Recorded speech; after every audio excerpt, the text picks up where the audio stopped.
Come along, children. Now we're going to have a little music. Yo, what's up, guys? Welcome to First Cut. This is our summer box office rundown. We're here to talk about the summer movies we've seen so far and the ones we're looking forward to in the future. I'm here with Sabrina and RB3, full crew in the house.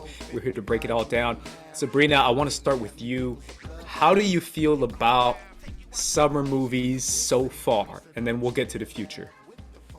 I honestly, and maybe it's just me, but I don't feel the same kind of like rush or excitement that I do in or I have in previous summers. I feel like we haven't really had a lot of like the juggernaut films yet. I think we're gonna get that once we get to like Barbie, but a lot of the box office blockbusters we've seen, Ant-Man, The Flash, all of these ones, I wasn't really excited by any of these films. I'm more looking forward to what's coming down the pipeline versus what we've had already. RB3, how about you, man? I actually kind of feel almost the a little bit the opposite. I kind of think this is one of the best summers we had in like a long time. And like it's probably because there's the fact of like there has been there's been so many quantity of movies that like even though there's a lot of misses, there are a lot of hits too. So for every like bad movie I could think of like two or three movies that I had a really good time during this summer. Kind of going off that, I want to get to some of our favorites that we've seen so far because I personally feel like this we could do an entire different conversation about what is the quality of film versus what isn't because I still feel like you can see a quality indie movie that could be nominated for an Oscar, but you could also see, I don't know, Guardians 3 and still get the same kind of emotion that you can get from that. So I want to see, Sabrina, what is your some of your favorite movies that you've seen so far this summer or even this year if you want to stretch it? Yeah.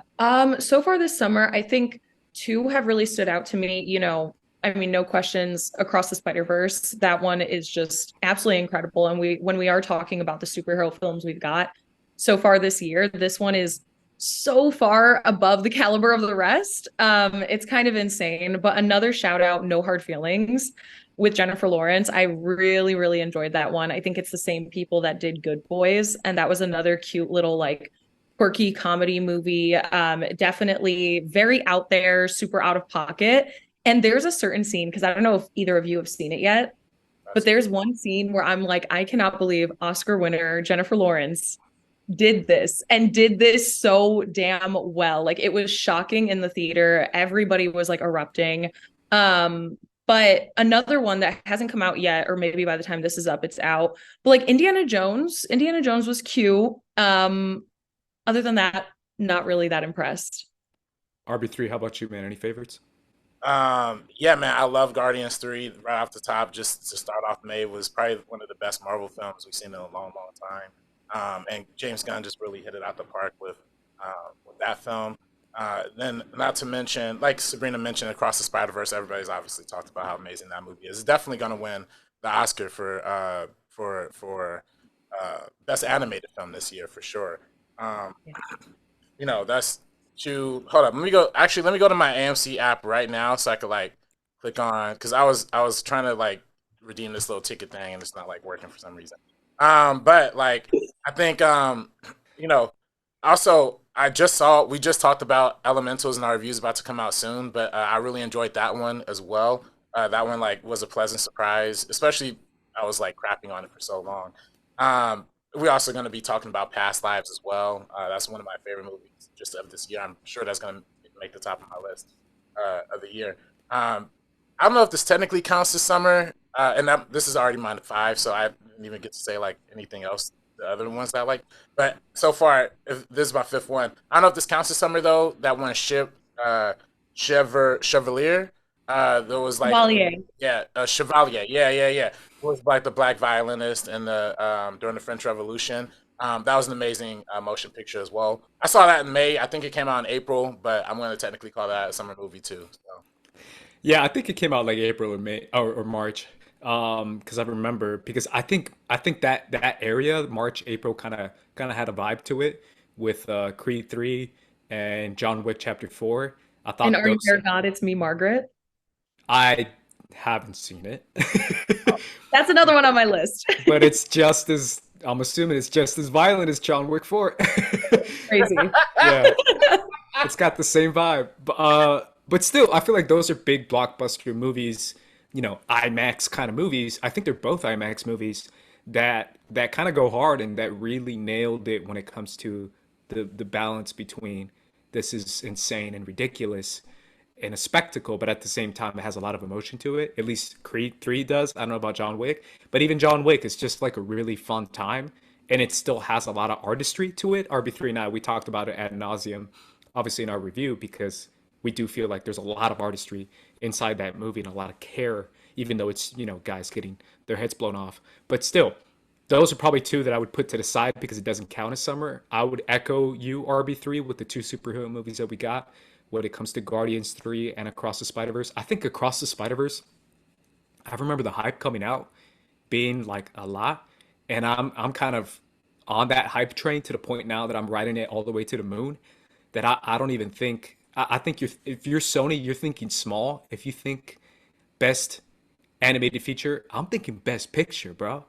I'm saying go for it. I'm saying shoot for the moon because you got an opportunity here with a really special movie. I think it's that special, especially if you really see the animation and how much quality and care that went into it and the story on top of it. So those two for sure, and then Past Lives.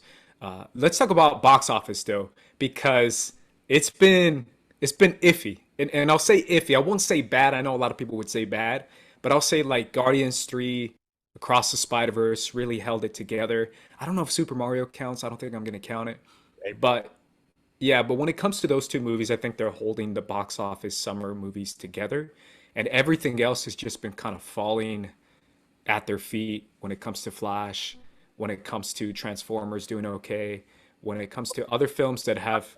Transformers, I didn't get to say this. Like, if I didn't count this as like in the good category, but Transformers, I was so pleasantly surprised by that movie. Like, that was a really fun. Dominique Fishback, Anthony Ramos, like, I had such a fun time during that movie, and it was. If I'm talking about just purely Transformers film franchise, that's probably my third favorite of the whole film franchise. So, Yeah. yeah, even though it's doing okay box office wise, but pleasant surprise. I'll put that as like a high pleasant surprise for me. Definitely. How do you guys feel about what this summer box office is doing and what it could mean in the future, Sabrina? Well, I think this goes back to kind of what we were saying at the beginning, where even if there have been like films of quality, it just feels like it hasn't resonated with audiences as much. We're thinking like even this time last year, I think Top Gun came out in like May or the beginning of June, and that was like a huge juggernaut. It was a cultural moment. So even something like Guardians, it just didn't have that same impact, not even anywhere close. Across the Spider-Verse just a little bit. And I think we can kind of see that in like social media trends and different things that people are talking about. Across the Spider-Verse, with all the canon talk, like that became like a TikTok trend for people to talk about their canon events and different things like that. So I think we're going to see this coming down for the rest of the summer. When it comes to Barbie, I think that one is going to continue to be a cultural moment because it already is. And we're not even in the month of release yet. And it's just so crazy. Oppenheimer, I think, is going to do pretty well, but I think Barbie is going to be the saving grace. And I think people are going to take notice of that moving forward. When it comes to box office and kind of the way they shape releases, I feel like the pandemic kind of shifted it a little bit. We don't need to see like three huge movies come out every single weekend of the summer. We can have a No Hard Feelings, or we can have a Super Mario Bros. Come out in April and do extremely well. I think this season of blockbusters are going to be kind of stretched out a little bit further to give it more space. And I think we see that a little bit with what Tom Cruise did with Mission Impossible. I know that he wasn't super happy that, Oppenheimer and Barbie are coming out the next weekend after and taking a lot of those screens from him, like the Dolby and IMAX. But it is what it is. It's a pretty stacked summer, and Barbie's going to come out on top. RB3, how you feeling? Yeah, no, I think for one, it's like a raising tide, like a high tide raises all ships kind of situation, and I think Tom Cruise at least knows that the more people are in the theaters for Barbie and Oppenheimer, then people are going to see Top Gun, just from residual pay or whatever.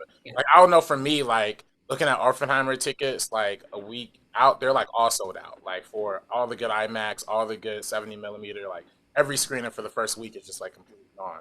So it's like, and same thing with Barbie just went on sale, so I don't know how those are looking, but I'm sure it's gonna do like much bigger and better like walk up business, and it's probably gonna like knock it out. Yeah, I think it's so fascinating. I think for me the biggest takeaway of the summer is for one, there should be more family films. I think family films are like essential for box office. That's why Mario did well. That's why Spider Verse is doing super well. I think Elementals is like having legs to it. It didn't do well on the initial box office, but it just today, as of June 28th, it's number one at the box office, like on the daily scale. That's before Indiana Jones comes out and stuff. But that just goes to show you the long term play of something kids movies can have in the theatrical market. I also think like, yeah, as much as Top Gun's was a good moment, I don't want to see White Boy Summer no more. No more White Boy Summer movies. And I think I love that Transformers is out and performing excellently. Little Mermaid, they talked about that. They painted this narrative that it's a flop. In reality, it made like $500 million worldwide. It did a lot of money, especially in America. And I just want to see that trend continue more. Let's get more leads of color, people of color, all across the board. I didn't even mention The Blackening. That should have been in my top 5 of the summer too. That was also another amazing fun movie that I saw this summer. So yeah, it's all like, I think a trend of more family movies, more POC led movies instead of like, white led movies. And if the superhero movies are just fresh, like they just can't be some boring, trash like The Flash. Like it gotta be something kind of spicy to it, like Spider Verse or like Guardians that have you on the animal rights situation. I feel like we have to talk about the elefante in the room, and that's the Flash. Wow. Like I was blown away. Like I didn't think it would reach expectations, but it really did. Like I'm a pretty like even keeled box office head because I follow box office a lot. But I feel like a lot of people who follow box office tend to be a little bit over aggressive when it comes to like this movie bombed. It bombed, and I'm just like, that's a strong word. Like it has to be a huge failure to bomb. And this movie, yeah, exactly. That's a perfect example. And for me, it's like this movie bombed. This movie, 55 million opening weekend, and that's kind of it, because it dropped like 75% the second week. And I want to get to you guys reacting to this on an overall general front. Warner Brothers, Zaslav, DC, all of it. Sabrina, give me your reaction to what the Flash just happened. Well, when it comes to The Flash, I haven't seen it. I've heard terrible things. So of course, when it comes to the quality of the film, that's going to resonate because it doesn't have that rewatchability. So of course, it's going to have this huge drop off. But then we have the controversy with Warner Brothers as a whole, Ezra, and multiple other people. And like RB3 said, this goes back to that conversation. Keep it fresh. I don't really have an interest in seeing characters. Unfortunately, Michael Keaton, who is fantastic and his Batman is great, but I don't have an interest in seeing him regurgitate the same line like decades later. I just don't find any interest in that. I know there was a clip of him where he's like, "You want to get nuts? Let's get nuts." And that was going viral on Twitter. And I'm like, I don't care. This doesn't do anything for me at all as an audience member. I was not rushing out to go see it ever, but especially after all of the controversy, I'm just completely not interested. And I think this gives the opportunity for people in franchises and other types of films to really look inward on how they're running their business, what they're bringing to the table, because people are not going to, like, you can't capture what the MCU did through like its first few phases up to like Infinity War or Endgame. You can't redo that again. It's never going to happen. It was lightning in a bottle. So you have to come up with a fresh way of bringing all of this to the table. We already know that DC is basically dead. A lot of things that we've known so far are done. Like, we're not going to see Ezra, I think. If I'm keeping up with everything correctly, we're not going to really see Aquaman after Aquaman 2. We're going to see Jason Momoa in another role. So then there's no through line. Like, what are you going to see? Because what is this building up to? What is this leading to? So you're including all these characters that don't mean anything. And I think we saw that with the result of Supergirl in the film. It's unfortunate that we probably aren't going to see her again. I would have loved to see her be in a better film, take on a better role in it, and really let herself shine as a character. RB3, how you feeling about the Flash box office? Well, the Flash, it comes down to a lot of things. A Obviously, lot of things. yeah, people talked about how that announcement ahead of time really kind of shot in the foot. And there's other people online. There's commentators who, I respect the commentators who say like, oh, that doesn't affect general audiences. It doesn't, but it affects the hardcore fans, and the hardcore fans are who are the people who are going to see it opening weekend and tell the general audiences, hey, go see it, go see it. When you kind of shoot that in the foot, you lose half your audience base. The fact that it was Ezra Miller, and I think this should, if anything, writers and especially the actors should use this as the biggest negotiating chip in their strike. Because without having Ezra Miller to promote the film, it just straight up bombed with general audiences. If you can't promote a film without a lead, and look, you could look at it like how like it's just facts. Like he can't do any. I mean, Ezra wasn't able to do interviews, wasn't able to do like a world premiere, like global tour. Late night shows are obviously shut down. That stuff matters. That's a big impact for like the old plus 35 like crowd. So I think all that stuff matters, and I think that you know without a lead actor, without like everybody's already seen the multiverse story like a bajillion times. Like at this point, we don't want to see it any other kind of way. So yeah, you should probably have a star that's like available, and you should probably have a story that's like I mentioned before, fresh. There's so much there, man. Obviously, this is a topic that I wanted to do a whole dissertation on, just the Flash box office, because I feel like there's so much complexity there, and I think if you guys are looking for a really good one, I would recommend New Rockstars homie Eric Voss. He did a cool breakdown of the Flash box office, and I think he nailed. Like it was a long ass video, but I think he nailed. I think it's in his deep dive video or deep dive channel, but I think he nailed why it failed, and it's like 20 reasons. It's so many different reasons, but I do think this is an absolute disaster for Zaslav, for DZ, for Max, for Warner Brothers, for everything they're doing over there, because what they're doing is just absolute weirdness when it comes to just everything in general, just handling of like even their major networks like CNN has been an absolute disaster, and apparently that all came from Zaslav as well. So I feel like his idea of like let's make everything status quo as hell, just the most basic ass shit, no color, no spice. I don't want to see any Batgirl, no black girls, just like he is that kind of dude where I think he saw Batgirl and he was just like, nah, it's too much of this shit. I want to see the most basic ass white dude pretend to be Hispanic and just do the most simple comedic movie ever. And that's what The Flash was to me. It was the most basic ass. Like if someone saw the MCU and tried to copy it, that's what The Flash was to me, where it doesn't even have the same amount of heart as an MCU film would have. So that's a big thing to me because Zaslav hyped up this movie so much, and then he had so many other people try and hype it up too. And that's a huge thing. Obviously, the Ezra Miller of it all. RB3, I'm going to echo you when you say, even if they promoted the movie, I feel like it wouldn't have mattered. I still feel like this movie just had so much working against it. And the fact that it wasn't a very good movie, even if it was a one-off movie that didn't stand for anything, which, again, by the end of the movie, you really find out that this movie didn't mean anything because of the way they ended it, making it seem like this timeline doesn't even matter anyways because we're moving on. But even if that was the case and it was a good movie, I think it would have done well. That's true, and I think Ezra Miller's, past run-ins with the law is also true. However, I do want to point out the fact that Ezra Miller in general doesn't present a strong enough lead for most American audiences either. And I think Eric Voss, again, I mentioned him, hit on this really well when he mentioned the fact that that type of aggressive they-them identity does rub a lot of people the wrong way, especially nowadays inside this country, unfortunately. And I think that's another factor that people might not be looking at, especially if you look at the past success of box office like Top Gun, which is a very overly patriotic, pro-military, pro-white guy, pro-status quo movie.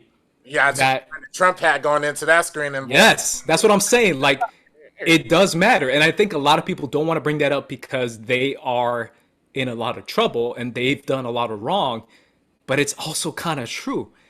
And that's something that we should really look at and also consider. But beyond that, it wasn't a good movie. It didn't line up. It underutilized their characters, and the VFX were awful.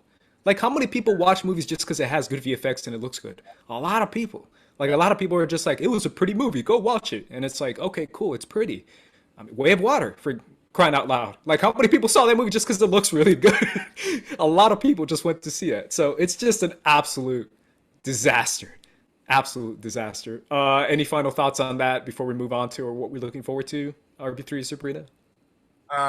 I do just think like I think it's I think it beyond the Ezra Miller point. I think there's all the rest of the cast they should have made this a big global thing. Even Michael Keaton, I believe there's reports that he was filming Beetlejuice 2 or something like that for Warner Brothers.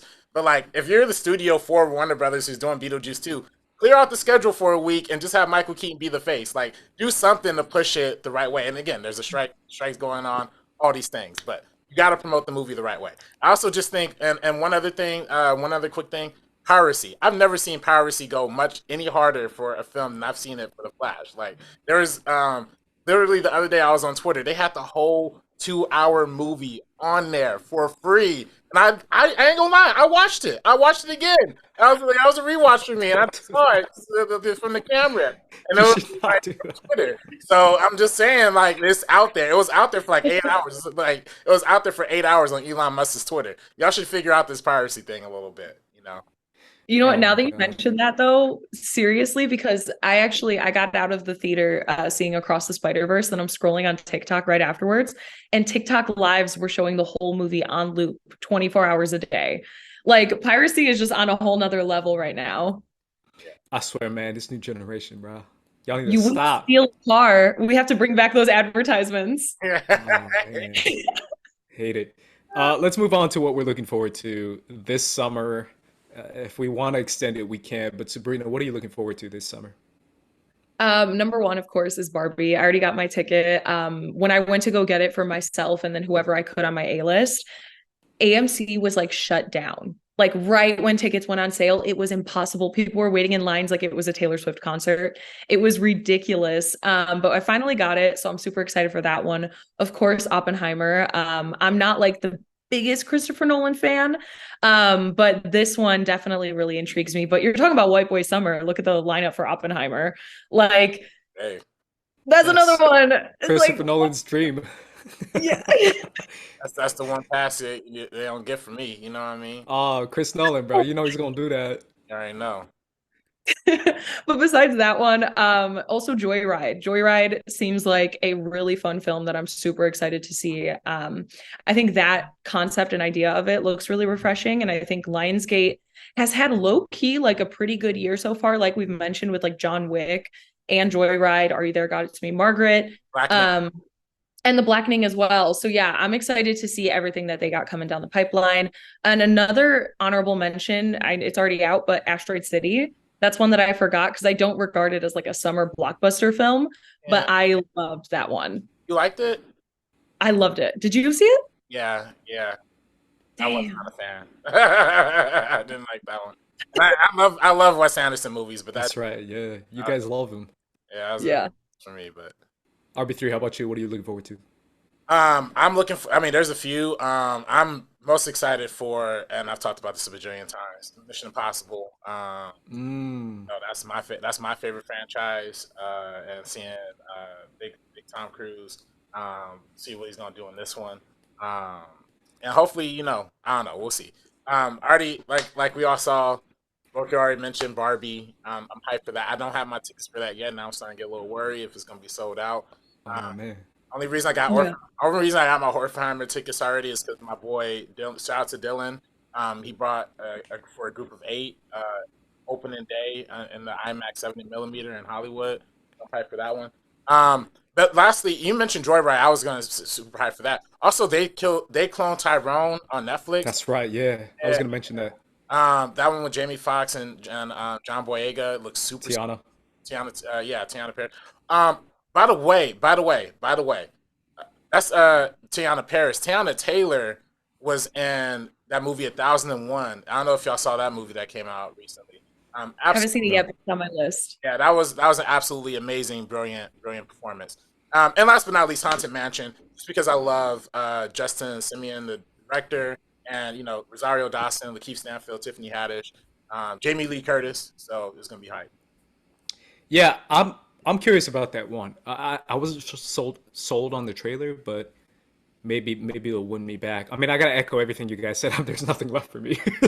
When it comes to Barbie, Oppenheimer, obviously the most legendary back-to-back of all time when it comes to those two movies. It's interesting because I do enjoy Christopher Nolan's filmmaking.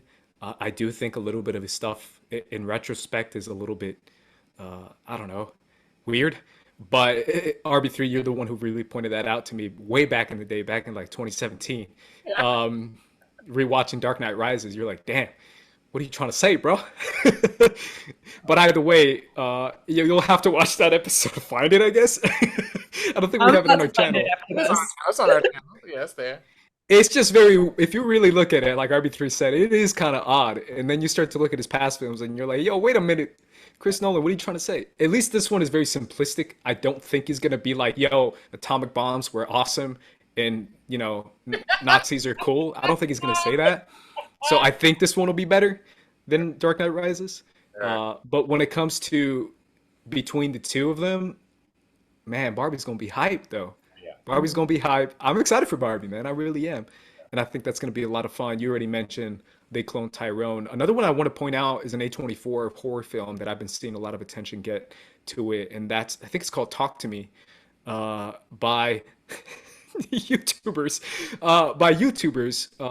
who used to make a lot of weird movies and weird shorts on YouTube back in my era of YouTube, which is before your guys' time. But they're doing a horror film that apparently is really good. I don't know, but I just know that a lot of horror films end up being my number one movies of the year for the past 5 years. So I'm excited for this one, and I did not see Evil Dead Rises because I'm a baby when it comes to horror, but I'm definitely looking forward to it for sure. All right, Sabrina, go ahead. I loved Evil Dead Rise, so I highly Oh recommend it. no, I'm I like, can't. or something like that. It was fun. It was a good time in the theater. And another one that we haven't mentioned that's coming out, and I'm curious to see what you guys think about it. Blue Beetle is Oh, Blue August. Beetle, yeah, That's like the tail end of summer, but yeah, still considered that summer box office. What do you guys think? yeah. I mean, I feel like they've barely promoted it, right? I feel like I've only Yeah. seen a couple trailers. I don't know why they're burying it. Hopefully, it's not because of the quality of the film. I don't know what you think, RB3. I don't know, but I do know I have met the director of that the film Angel, Mm, Manuel Sato, at a few occasions, both at in CinemaCon and at LA Live. Great guy, man. Great guy. I think he follows me on Instagram too. He's just a great dude to talk to. Very not, one of the for guys directing a superhero movie. He's like a genius, like cinematically. So I really do hope it succeeds. yeah, me too. Me too. I think if anything, it's just, I think it's going to get some of this like tail end of like the superhero movies bombing. I hope not. Like, I hope it's great. And I hope that it makes its money, first of all, just to make a statement that like we like to see non-white people on screen. We like to see our non-white protagonists. So I hope this doesn't, sour those opportunities for some people coming down. I think it's all Warner Brothers' fault. Any like box office failure, like they've failed to promote it properly. And it also just seems like it's one of those films that's just going to come out on like Netflix or HBO Max or whatever. This doesn't seem like a big theatrical moment that I feel like it should be. Well, that was the original intent. It was originally It supposed was. to be Yeah. a movie, and then they upgraded it to theatrical. Which to me is like if you're gonna upgrade it in a marketing sense too, so it could really have that effect. And I do think like I think there's a chance of it succeeding, and I say that because of like the Latino audience and just the diversity audience in general has been carrying a lot of films a lot stronger. Like if you read the stats for Transformers, like it's like 35% opening weekend was like Latino, 25% Black. So it's like the crowd is there, and they can move. It just it's about marketing it to everybody, to everybody, to the rest of the world. So Yeah, and so people can actually know about it and see it too. Because no matter how much a movie is good or a movie has something you want to see, you still have to market it in a way into where people can know about it and can be able to see it. So I do think that's important. And I think, I don't know, man, Warner Brothers has been dropping the ball so many times now that I'm just like, I don't know what they're doing when it comes to this kind of decision making. I really do feel like I'm having my fingers crossed so hard that I'm just curious what's going to happen in the future. But either way, guys, those are our thoughts on summer so far, summer box office. Let us know what is your favorite movies of the summer so far and what are you most looking forward to. You can follow us at First Cut TMO and subscribe here to First Cut if you haven't done so already. RB3, where can everyone find you, man? Follow me on Twitter and Instagram at Director RB3. Sabrina. Follow me on TikTok and Twitter at Sabrina on Film, and then Instagram at Sabrina X Monica. You can follow me at Squad Leader Ace as well. And either way, guys, for the First Cut crew, we're going to be peacing out. So deuces. Peace. It's either me or you. Take you out the equation. It's either me or you. You do the math. Only one can remain.